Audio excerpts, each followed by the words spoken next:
한번 따라 하실까요? 복된 가정을 위한 네 가지 기도. 복된 가정을 위한 네 가지 기도. 오늘 본문 말씀인 시편 128편에는 성전에 올라가는 노래라고 하는 또 다른 제목이 붙어 있습니다. 이것을 표제 또는 부제라고 하는데 시편 120편부터 시편 134편까지 총 15편에 이 성전에 올라가는 노래라고 하는 또 다른 제목이 붙어져 있습니다. 이 노래들은 이스라엘 백성들이 1년에 3번 6월절, 7.7절, 장막절이라고 하는 이스라엘의 3대 절기에 예루살렘에 있는 성전에 올라가서 예배를 드리러 올라가던 순례자들이 그 순례의 길을 가는 동안에 불렀던 노래가 바로 이 성전에 올라가는 노래라고 하는 시편들입니다. 그 중에서도 시편 128편은 부모들이 자녀들의 손을 붙들고 성전에 올라가면서 이 자녀들에게 신앙의 유산을 물려주고 이 자녀들에게 놀라운 신앙의 교훈을 가르쳐주기 위하여 불렀던 노래가 바로 시편 128편입니다. 자녀들의 신앙의 교육을 하기 위한 노래가 시편 128편이라고 하는 증거를 어디에서 찾을 수 있느냐 하면 시편 128편이 6절이지만 두 개의 문단, 두 개의 구조로 나누어질 수가 있습니다. 1절과 3절이 첫 번째 구조요, 4절과 6절이 두 번째 구조라고 할 수 있습니다. 그런데 각 구조를 시작하는 1절과 3절이 똑같은 말을 반복하고 있는 겁니다. 이 반복되는 똑같은 말이 사실은 부모가 자녀에게 가르쳐주고 싶은 것이고 하나님이 믿는 사람들에게 강조하고 싶은 내용인 것입니다. 그것이 무엇일까요? 1절과 4절 말씀을 화면을 보고 같이 한번 읽어보도록 하겠습니다. 시작! 여호와를 경외하며 그의 길을 걷는 자마다. 무엇을 가르치고 싶었느냐 하면 여호와를 경외하는 것을 가르치고 싶었던 것입니다. 부모가 아이들의 손을 붙들고 예루살렘 성전을 향하여 순례의 길을 떠나면서 너희들도 여호와를 경외해라.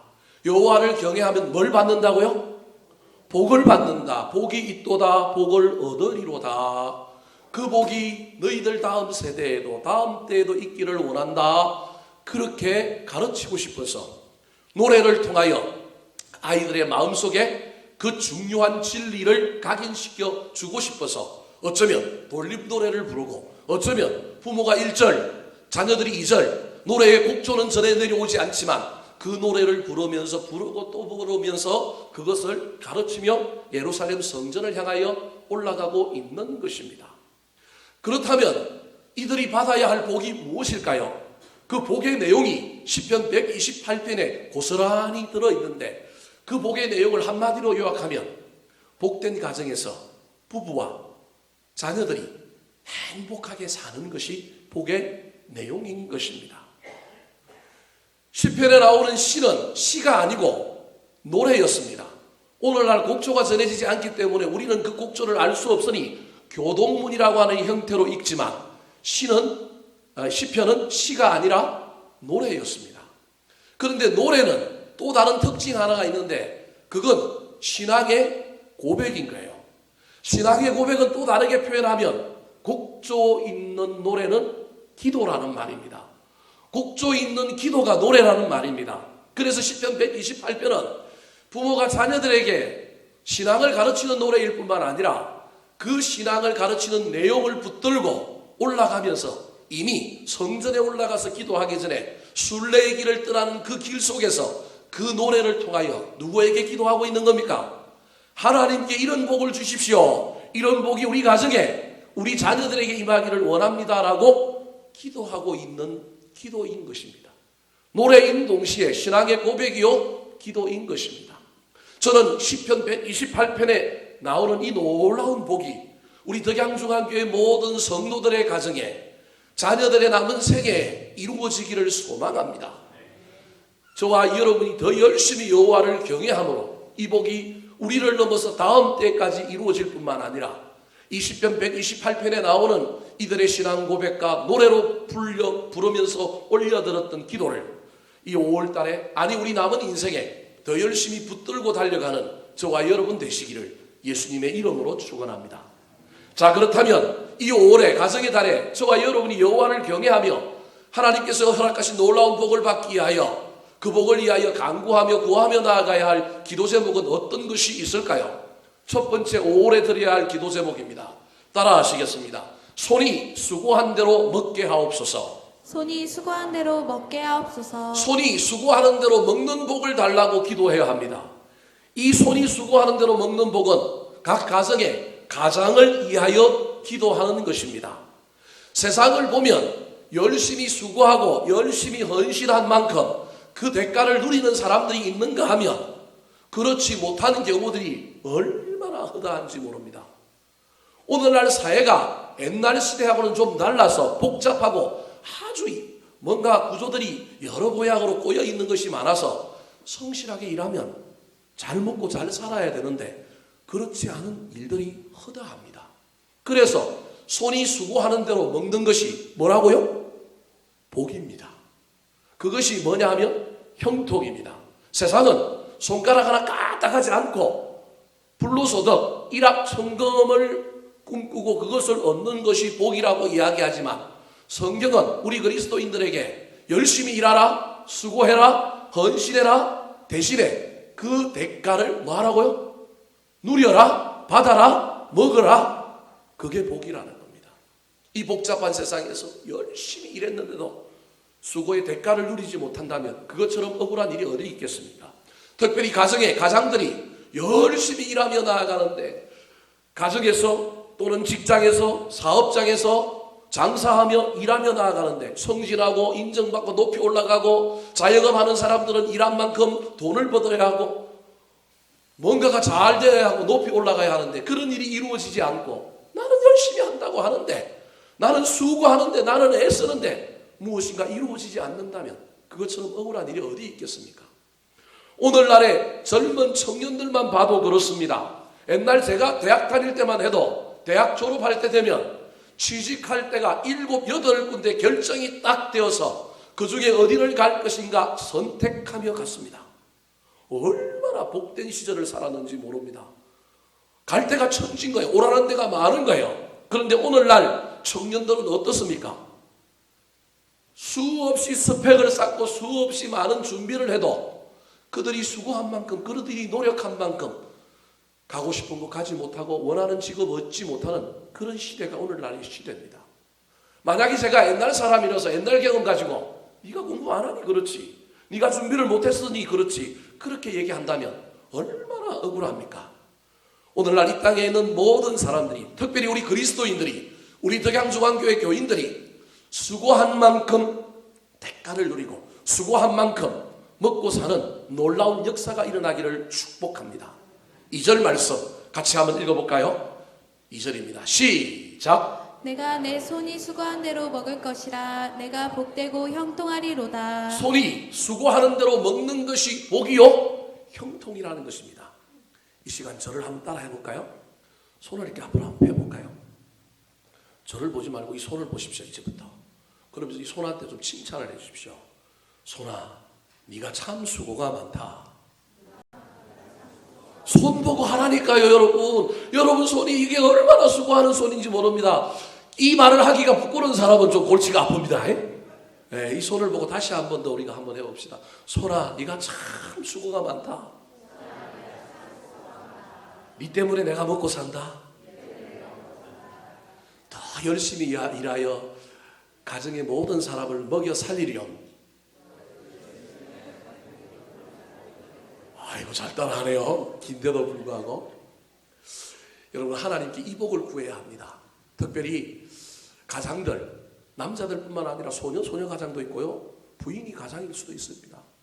가정의 경제를 책임지고 나가는 모든 가장들에게 여러분 열심히 축복하며 기도해야 합니다.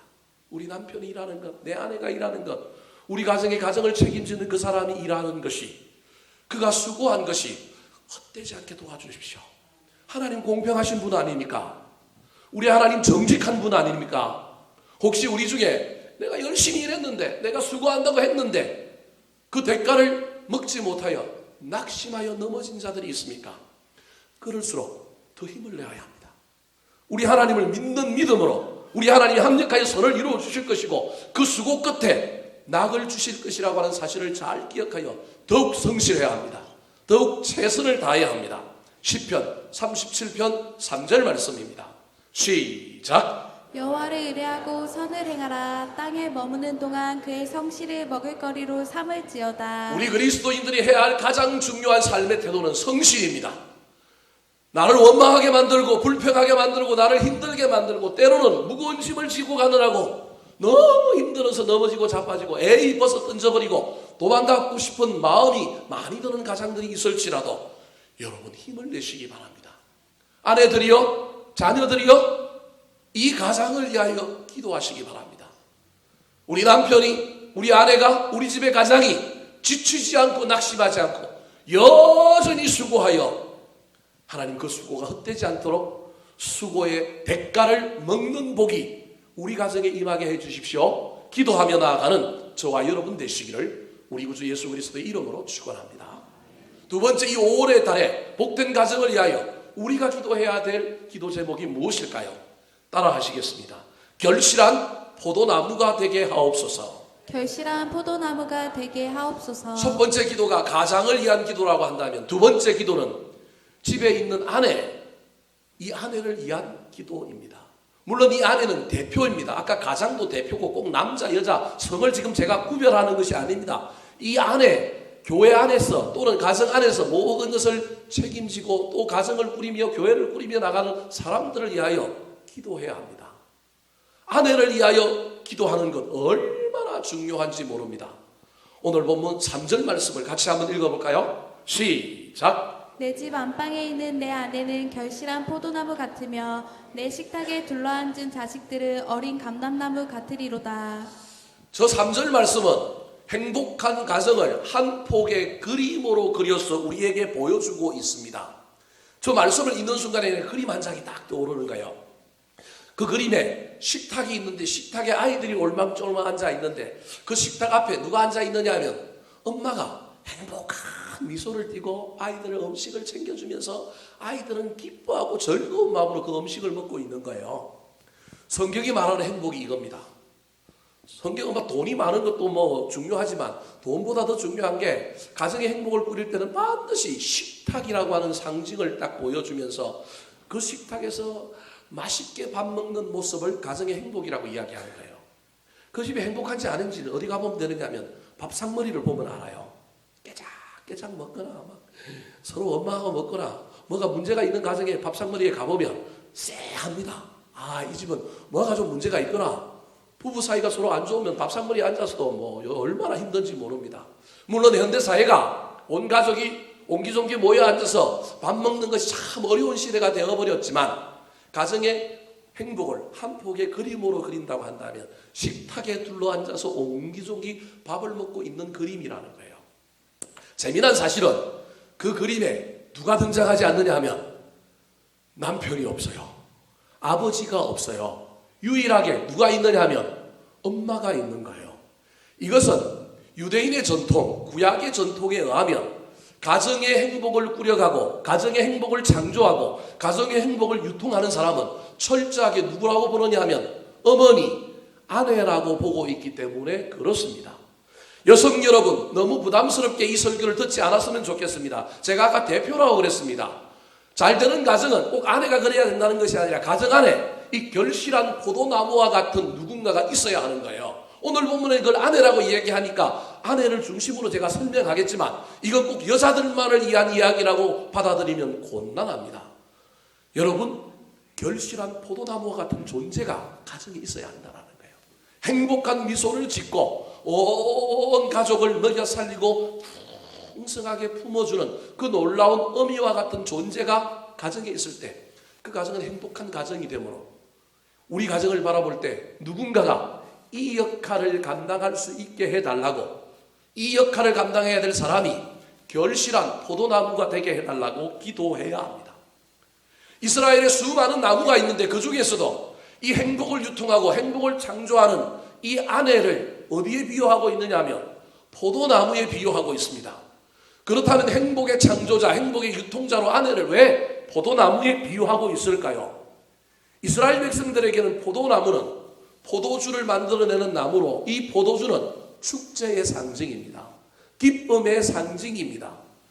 가정에 인상 찌푸리고 있는 남자, 가정에서 맨날 화내는 엄마가 가정의 행복을 꾸리는 자가 아니라 가정에 기쁨을 유통하는 자가 있어야 한다는 겁니다. 가정을 축제로 만들고 가정을 기쁘게 만드는 포도나무와 같은 존재가 있는 가정, 그런 사람이 되기를 저와 여러분이 하나님 앞에 기도해야 하는 것입니다. 뿐만 아니라 포도나무 앞에 수식어 하나가 붙어 있는데 그것이 무슨 수식어냐면 결실한이라고 하는 단어가 들어 있습니다. 비쩍 골아서 말라서 있는 포도알이 아니고 어떤 포도알이에요? 풍성한 포도, 열매를 맺어가지고 풍성한 포도라는 거예요. 가정에 이런 풍성한 사람이 있어야 됩니다. 저처럼 몸집이 풍성한 것도 있어야 하지만 감성적으로, 영적으로 풍성한 사람이 있어야 하는 거예요.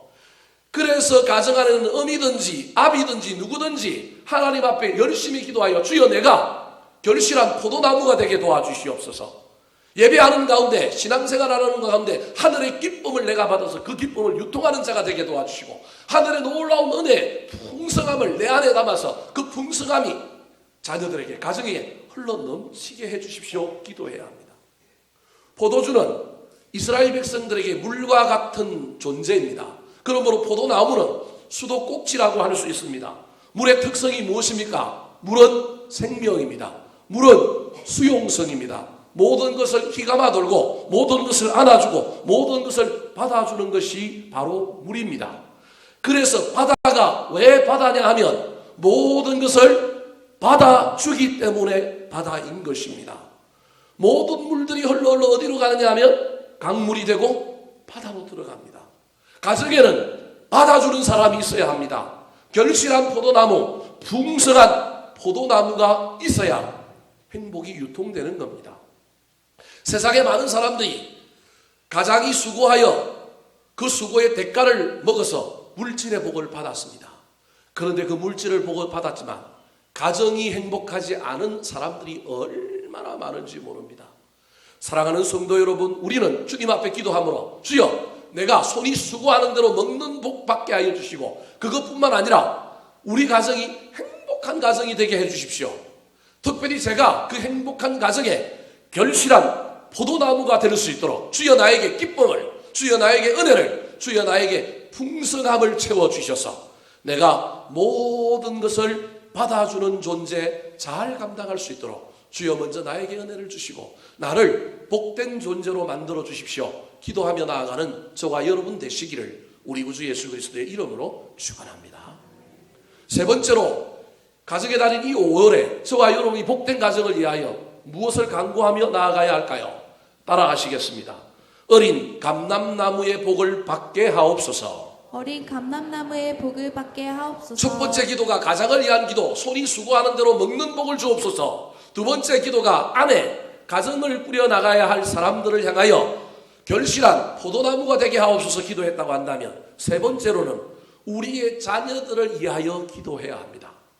전 세계 교육의 아버지로 유명한 페스탈루치라고 하는 사람이 이런 유명한 말을 남겼습니다. 우리 같이 한번 읽어볼까요? 시작! 자녀를 보는 즐거움은 사람의 가장 성스러운 즐거움이다.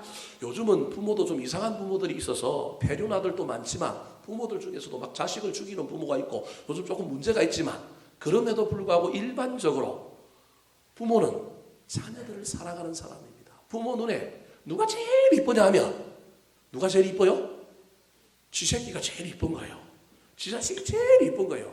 여러분 이건 하나님이 우리를 이뻐하는 거하고 똑같습니다. 세상에 가장 하나님 닮은 사람이 누구냐 하면 부모거든요. 특별히 그 부모 중에서도 누구예요? 우리 남자들 말고 누구예요? 엄마. 엄마가 가장 하나님을 닮은 사람이라니까요. 그래서 엄마 눈에는 자기 자식이 제일 좋은 겁니다.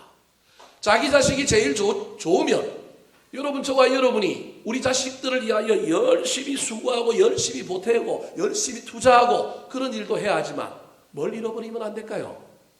자식들을 위한 기도를 잃어버리면 안 됩니다. 하나님 앞에 주여 내가 낳았고 내가 교육시키고 내가 애써서 하지만 인생 내 마음대로 되지 않습니다. 주님의 창조물이고 나한테 맡겨주신 자녀들이니 주님께 다시 올려드리오니 주님께서 이 자녀들을 복되게 해주십시오. 형통하게 해주십시오. 하나님께 쓰임받는 자녀로 잘 자라게 해주십시오. 우리 주님께 올려드리며 자녀들을 위하여 기도해야 합니다. 그런데 그때 자녀들을 위하여 기도할 때 자녀들이 어떤 자녀 되게 해달라고 기도해야 될까요? 우리도 세상 사는 사람처럼 출세하게 해주십시오. 그 기도가 굳이 나쁜 건 아니지만 꼭 그것만을 위하여 기도해야 될까요? 돈 잘 벌게 해주십시오. 꼭 그것만을 위하여 기도해야 될까요? 좋은 직장 들어가게 해주십시오. 여러분, 제가 지금 한 기도가 나쁘다는 게 아닙니다. 여러분, 이거 하셔야 됩니다. 이 기도 하셔야 됩니다. 근데 그 기도만 하면 안 됩니다. 돈 잘 벌어서 뭐 할 건데요? 좋은 직장 가서 뭐 할 건데요? 그 다음을 위하여 기도해야 합니다. 우리 하나님이 그 다음을 상정하고 그것을 위하여 기도하면 제가 보기엔 우리 하나님이 들어줄 가능성이 많아요. 하나님, 우리 자녀들 이런 일을 하기를, 이렇게 살기를 원하오니 이런 직업을 주십시오, 이렇게 되게 해주십시오, 기도하면 얼마나 좋을까요? 오늘 본문에서는 복된 가정의 한 요소인 자녀들을 위하여 기도할 때 그 자녀들이 되어야 할 모습을 나무 하나에 비유하여 설명하고 있는데, 그 나무가 어떤 나무예요? 감람나무에 비유하고 있습니다. 그런데 지금은 그 감람나무가 어떤 나무예요? 어린 감람나무예요. 근데 이 어린 감람나무가 잘 자랐어. 열매 맺는 감람나무, 풍성하고 아주 아름드린 감람나무로 자라는 내용을 기록하고 있는 겁니다. 사랑하는 성도 여러분, 우리 자녀들이 감람나무가 되는 놀라운 역사가 일어났으면 좋겠습니다. 그렇다면 왜 굳이 아내는 아까 포도나무에 비유했는데 자녀들을 잘 되어야 할, 복받아야 할 우리의 자녀들을 감람나무에 비유할까요? 감람나무에 대한 속성과 특징이 여러 가지가 있지만 제가 여러분이 네 가지를 좀 소개하려고 합니다. 첫 번째 감람나무의 특징은 뭐냐 하면, 감람나무는 번성과 영화를 상징합니다. 아주 작은데 나중에는 얼마나 큰지 모릅니다. 엄청나게 번성하고 영화롭게 잘 자라는 나무가 어떤 나무냐면 감람나무입니다. 근데 그 나무가 그냥 아무 어려움 없이 그냥 번성하고 영화롭게 자라는 것이 아니라 가장 척박한 땅에서 가뭄과 더위, 시련과 고난을 이겨서 번성하고 영화롭게 되는 나무가 어떤 나무냐면 감람나무인 거예요. 그래서 이 감람나무라고 하는 자녀들에 대한 이 상징은 우리의 자녀들이 고난을 만날지라도, 어려움을 만날지라도 그 고난을 이기고 그 고난을 넘어서서 훗날 시온의 대로를 걷고 창대케 되는 놀라운 역사를 상징하는 나무가 감람나무인 거예요. 우리는 이 나무를 잘 모르니까 감동이 없지만 이스라엘 백성들에게 네 아들이 감람나무가 되기를 원해, 그러면 이스라엘 사람들 부모들은 전부 감동이 밀려오는 거예요. 감람나무의 특징을 아니까. 지금은 어리지만 가장 적박한 땅에서도, 그 중동의 그 사막 가운데서도 이 나무들이 자라는 거예요. 우리의 자녀들이 고난을 넘어서, 환난을 넘어서 잘 자랐으면 좋겠습니다. 어려움이 없을 수만 있다면 얼마나 좋겠습니까? 그런데 어려움 없는 우리의 자녀들 없습니다. 넘어가야 할 산들이 얼마나 많은지 모릅니다. 그 산들을 다 넘어가서 감람나무의 복을 받아서 창대하게 되고 번성케 되는 놀라운 역사가 나타났으면 좋겠습니다. 두 번째로 감람나무는 어떤 나무냐 하면 처음보다 나중이 더 잘 되는 나무입니다. 감람나무 열매는 심은 지 8년이 되어야만이 볼 수 있습니다. 그것도 아주 작은 것, 보잘것없는 것. 제대로 된 나무 열매는 언제가 돼야 볼 수 있느냐 하면 20년이 넘어야 볼 수 있습니다. 감람나무는 보통 특별한 일이 없는 한 몇 년을 사느냐 하면 1000년을 삽니다. 그러니 이 감람나무는 처음보다 나중이 어떠냐면 창대한 존재가 되는 겁니다. 한국 부모들의 교육에 문제가 있는데 그 교육의 문제가 뭐냐면 유치원 때 너무 힘을 써요. 초등학교 때 너무 막 에너지를 많이 썼고 돈을 많이 투자해요. 근데 가면 갈수록 어떻게 해요? 시들시들 하는 거예요. 그래서 나중에 크면 네 알아서 해라. 여러분, 할 수만 있다면 똑같이 일관성 있게 하든지, 할 수만 있다면 뒤에 좀 잘해 주십시오. 특별히 중1, 중2, 중3 되면 김일성, 김정일, 김정은이도 무서워하는 그 중1들이, 중2들이 얼마나 방황하는지 모릅니다. 지금 현재 여러분 자녀들이 문제가 있습니까? 그것 때문에 실망했습니까? 내 뜻대로 되지 않고 내가 원하는 길을 걸어가지 아니하여 여러분 너무 마음이 아픕니까? 실망하지 마십시오. 감람나무는 20년이 지나야 나중에 훨씬 더 잘 되는 나무라니까요. 우리 아이들이 그런 나무라고 하는 사실을 기억하고 인내하고 기다리고 하나님께 기도하면 됩니다. 여러분, 제 아내와 저도 간혹 학교 생활을 되돌아보면 동창들 이야기하는데요. 동창들 중에 보면 공부 잘했던 애들이, 잘 사는 애들이 그렇게 많지가 않아요. 찔찔거리고 옛날에 이상하게 못난 일을 이상한 애들이 지금은 시집장가를 잘 가고 어떻게 살아요? 여러분들은 안 그런 모양이에요. 저는 제 주변에 그런 애들이 얼마나 많은지 모릅니다. 그때는 저게 사람 무시할까, 저게 아이고 그랬는데 지나고 보니까 훨씬 더 잘 사는 친구들이 얼마나 많은지 모릅니다. 물론 예외도 있습니다. 잘하는 애들이 또 잘 사는 애들도 있어요. 그럼에도 불구하고 인생은 끝까지 살아봐야 합니다. 인생은 지금이 중요한 것이 아니라 나중이 훨씬 더 중요합니다. 여러분, 그래서 우리 자녀들의 그 미래를 바라보면서 감람나무처럼 미래가 더 아름다운 것을 소망하며 기도했으면 좋겠습니다. 세 번째로 감람나무는 이스라엘 백성들에게 아주 유익함을 주는 나무입니다. 나무에서부터 열매에까지, 특별히 열매는 식용으로, 치료용으로, 향신료로, 음식에 쓰이지 않는 것이 없을 정도로 이 나무는 많은 사람들에게 유익함을 줍니다. 특별히 감람나무는 자라면 자랄수록 단단해져서 이 단단한 것이 얼마나 많은 제목으로 쓰이는지 모릅니다. 특별히 예수님이 지고 갔던 십자가도 감람나무로 만들어졌다고 이야기합니다. 오늘날 같은 냉장시설이 없는 시대에 음식을 보관하는 나무 그릇, 목기를 쓸 때는 반드시 이스라엘 백성들은 어떤 나무 그릇을 썼느냐 하면 부패가 일어나지 않는, 부패를 막는 감람나무로 만든 그릇을 가지고 음식들을 사용했다고 합니다. 그래서 감람나무는 이스라엘 백성들에게 아주 유익함을 주는 존재입니다. 우리의 자녀들이 부모에게, 형제 자매들에게, 교회에, 이 나라에, 사회에 유익함을 끼치는 그런 자녀들이 될 것입니다. 그것이 감람나무가 주는 교훈입니다. 마지막으로 왜 어린 자녀들의 미래의 형통한 삶을 바라보면서 감람나무라고 했을까요? 감람나무는 누구의 나무냐면 예수 그리스도의 나무입니다. 구약에 보면 이새의 줄기에서 한 가지가 나서 할 때 그 가지가 어디에서 나왔느냐면 감람나무에서 나왔습니다. 그래서 감람나무는 누굴 상징하는 나무냐면 예수 그리스도를 상징하는 나무입니다. 감람나무는 하나님의 소유라는 겁니다. 하나님께 쓰임받는 자녀라는 겁니다. 예루살렘 성전에 불을 밝힐 때 불을 밝히는 기름을 어떤 기름을 썼느냐 하면 어린 감람나무를 꺾어서 그것을 찢고 빻아서 나오는 순전한 기름으로 성전에 불을 밝혔습니다. 우리의 자녀들이 불을 밝히는 존재가 될 것입니다. 우리의 자녀들이 하나님께 쓰임받는 존재가 될 것입니다. 그런데 그것을 넘어서 이 어린 감람나무가 장차 자라서 푸른 감람나무가 되는 놀라운 역사가 나타날 것입니다. 다윗이 자기 인생을 돌아보면서 자기를 뭐라고 소개하느냐 하면 푸른 감람나무라고 소개합니다. 어디에 나올까요? 시편 52편 8절 말씀 시작. 그러나 나는 하나님의 집에 있는 푸른 감람나무 같으며 하나님의 인자하심을 영원히 의지하리로다. 52장 52편 1절부터 7절까지는 악인들의 득세에 대한 이야기가 나옵니다. 악인 때문에 너무 힘들어요. 배가 아파요. 막 원망과 불평이 나오는데 그때 다윗이 뭐라고 고백하느냐 하면 그러나 나는 하나님의 집에 있는 무슨 나무라고요? 푸른 감람나무라는 거예요. 어린 감람나무였던 다윗도 나중에 자라서 무슨 나무가 되었다고요? 푸른 감람나무. 감람나무는 하나님의 것이라 그랬잖아요. 여전히 하나님의 집에 있는 감람나무가 된 것입니다. 우리의 자녀들이 푸른 감람나무가 될 것입니다. 그런 푸른 감람나무가 지금 어떻게 살고 있습니까? 하나님의 인자심을 영원히 의지하고 있습니다. 우리 자녀들을 위하여 고난을 넘어서는 감람나무가 되게 해주십시오.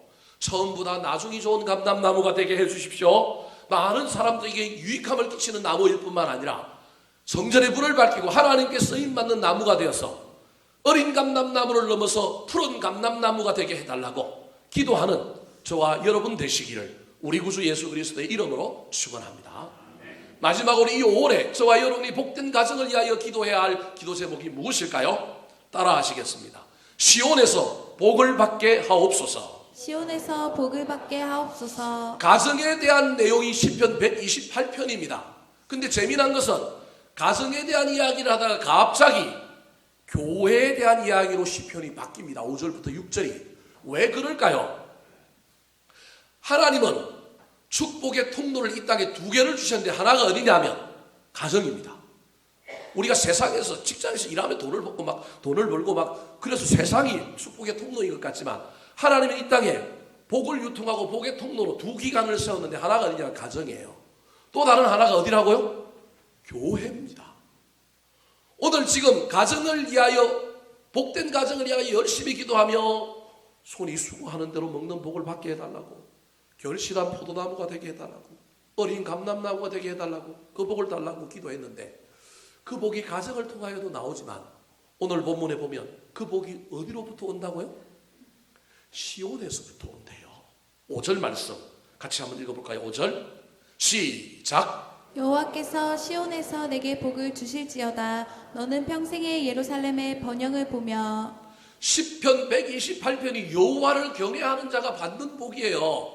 근데 그 복이 가정을 통해서 오기 때문에 가정을 잘 꾸리고 남편과 아내가 멋진 역할을 잘 감당하여 그 복을 받아야 되지만 지금 5절에서는 뭐라고 얘기하고 있냐면 우리 그리스도인들이 육적인 가정 말고 영적인 가정이 있다라는 거예요. 그 영적인 가정이 어디라고요? 시온이라는 거예요. 오늘 현대로 치면 그게 어디라고요? 교회라는 거예요. 교회에서 기도하는 가운데, 교회에서 여호와를 경외하며 신앙생활하는 가운데 시온에서 여호와께서 내게 뭘 주실지어다? 복을 주실지어다. 그렇게 이야기하고 있는 거예요. 여러분, 우리 덕양중앙교회에서 신앙생활하는 동안에 열심히 기도를 붙들고 나아감으로 말미암아 이 복을 받았으면 좋겠습니다. 그런데 문제는 5절 하반절에 나오는 내용입니다. 너는 평생에 예루살렘에 뭘 보고요? 번영을 보며 축복의 통로, 축복의 기관인 교회가 문제가 생기면 복이 유통이 안 돼. 복이 유통이 안 되는 거예요. 그래서 지금 시온에서 복을 줄 테니 너는 평생에 뭘 보라고요? 예루살렘의 번영을 보라는 거예요. 시온과 예루살렘은 같은 말이랄까요? 똑같은 예루살렘 성전을 가리키는 거란 말이에요. 시온에서 복을 받으니 그 시온이 어떻게 해야 복을 받을 수 있다고요? 번영해야 복을 받을 수 있는 거예요. 그래서 너는 평생에 예루살렘 번영을 봐야 하는 거예요. 여러분, 이 원리를 제가 교회 목사고 제가 교회를 운영하고 있으니까 제가 이 원리를 여러분에게 그냥 제 중심으로 이야기하는 것이 아니라 이게 성경이 말하는 복이에요. 나라가 어지러운데 국민이 잘 살 수 있어요? 그 중에도 뺀질뺀질한 것들은 좀 삽디다 그래도. 그래도 일반적으로 나라가 어지러우면 국민이 살기가 힘들어요. 나라가 전쟁의 소용돌이 있으면 국민이 힘들어요. 교회가 맨날 목사 장로 싸우고 교회가 맨날 흔들거리고 맨날 긴장 갈등하면 축복의 기간인 시온에서 여호와께서 복을 주실까요? 안 주실까요? 주기가 곤란한 거예요. 그래서 저와 여러분이 시온에서 복을 받기 위하여 예루살렘의 번영을 보기 위하여 또 다른 영적인 가정인 교회를 위하여 기도해야 되는 거예요. 시편 122편 6절 말씀 같이 한번 읽어볼까요? 6절입니다. 나왔는데 왜 보내느냐? 시작. 예루살렘을 위하여 평안을 구하라. 예루살렘을 사랑하는 자는 형통하리로다. 예루살렘을 사랑하는 자는 예루살렘 평안을 위하여 구하는 자고, 그 구하는 것이 이루어져서 교회가 예루살렘의 번영을 보면 너는 시온에서 복을 받아서 형통한 자가 된다. 여러분, 교회를 위하여 그래서 열심히 기도하십시오. 나만의 복을만을 위하여 기도하지 말고 하나님 앞에 우리 하나님 그래도 복을 주실 것이지만 하나님, 교회가 평안하게 해주십시오. 교회가 부흥하게 해주십시오. 교회가 연합하게 해주십시오. 교회가 시온되게 도와주시고 우리 교회 예루살렘에 번영이 있게 해주십시오. 그렇게 기도하시기 바랍니다. 그때 놀라운 일이 일어납니다. 6절 말씀 같이 한번 읽어볼까요? 시작. 내 자식의 자식을 볼지어다. 이스라엘에게 평강이 있을지로다. 자식의 자식을 본다는 말은 아들, 딸이 시집가서 누굴 낳느냐면 손자, 손녀를 낳은 거예요. 최근에 우리 조혜리 집사님이 할머니 됐어. 큰일 나버렸어. 저 나이에 벌써 할머니 됐으니 이제 큰일 나버렸는데 그래도 그 다음 때가 태어나는 것이 얼마나 기쁩니까? 옛날에는 손주, 손녀 못 보고 먼저 가신 분들이 얼마나 많은지 모릅니다. 오늘날에는 90세, 100세 시대를 사니까 손주, 손녀뿐만 아니라 정손자도 볼 수 있습니다. 여러분, 건강하셔서 아프지 말고 장수하셔서 손주, 손자 다 보시고 정손자까지 다 보시기 바랍니다. 근데 특별히 그냥 보는 게 아니라 어디서 봐야 할까요? 시온에서 봐야 하는 거예요. 저게 자식의 자식을 볼지어다 어디에서 보는 거예요? 시온에서 보는 거예요. 어떤 상태에서 보는 거예요? 예루살렘의 번영 가운데서 보는 거예요. 무슨 말입니까? 요즘 자식들의 신앙 우리 마음대로 돼요, 안 돼요?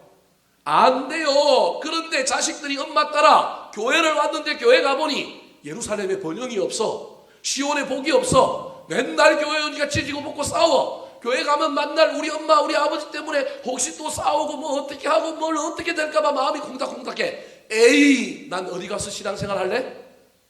딴 데 가서 할래. 근데 또 딴 데 가서 그게 돼요? 안 되는 거예요. 근데 교회가 평안하고 그 교회에서 부모들이 복을 받고 놀라운 일이 일어나는 자식들도 말하지 아니하여도 그 교회에서 신앙생활 열심히 하는 거예요. 제가 한 교회 3대 4대가 다 모여 살아야 된다 지금 그 얘기를 하는 것이 아닙니다.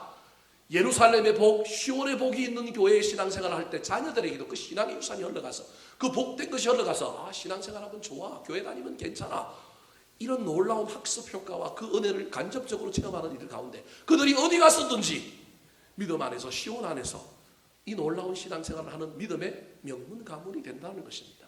사랑하는 성도 여러분, 교회를 위하여 영적인 가정인 시온을 위하여 열심히 기도하시기 바랍니다. 주여, 우리 덕양중앙교회인 시온에서 복을 주시옵소서.